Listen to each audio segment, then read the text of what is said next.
कर्जमाफीचा निर्णय आपण घेतला।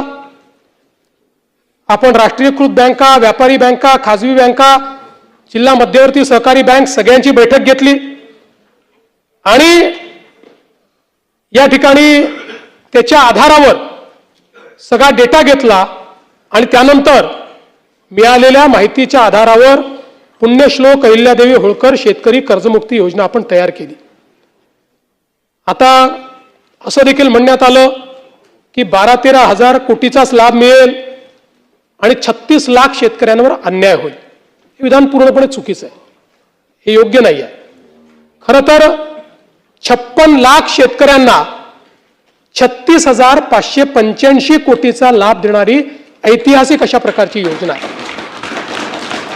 आता मी आपल्या लक्षात आणून देतो, आपल्या काळामध्ये महात्मा ज्योतिराव फुले शेतकरी कर्जमुक्ती योजना तयार झाली होती।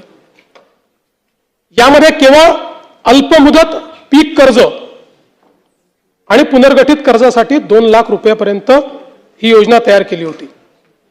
मात्र पुण्यश्लोक अहिल्यादेवी होळकर मध्ये आपण 2 लाखापेक्षा जास्तही ज्यांची थकबाकी आहे त्यांनाही 2 लाखापर्यंत देतोय। आपल्या योजनेत 2 लाखावर 1 रुपया जरी वर असेल तरी त्याला कर्जमाफी मिळालेली नाही। इथे 2 लाखाच्या वर असेल तरी त्याला आपण ती कर्जमाफी देणार आहोत। आणि आपण जर बघितलं तर महात्मा ज्योतिराव फुले शेतकरी कर्जमाफी योजना जी आहे याच्यामध्ये 32 लाख शेतकऱ्यांना त्या ठिकाणी लाभ मिळाला होता।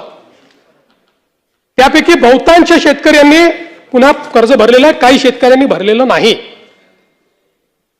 आणि म्हणून आपण ज्यावेळेस कर्जमाफीच्या संदर्भात निर्णय करायला घेतला त्यावेळी आपण एक प्रवीण परदेशींची कमिटी तयार केली होती आणि या कमिटीला आपण काही लॉंग टर्म, काही शॉर्ट टर्म अशा पद्धतीनं काही सूचना द्यायला सांगितल्या होत्या।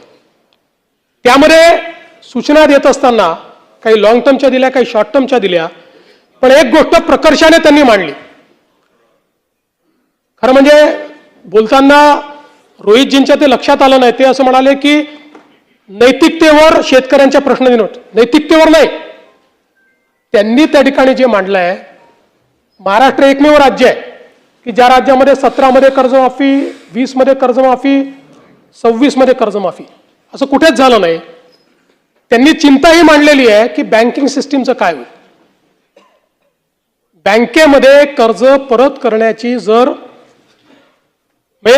असं एक शेतकरी प्रामाणिकच आहे, पण जर माहिती आहे की दरवर्षी सरकार करणारच आहे तर मग वाट पाहतो माणूस, कशाला भरायचं बाबा कर्ज, खरंच करतायत का हे। आणि म्हणून त्यांनी इन्स्टन्सेस मांडले आहेत की कशा पद्धतीनं बँकांची परिस्थिती खराब होते। आणि म्हणून त्यांनी हे सांगितलं की काहीतरी डिस्टन्स ठेवा,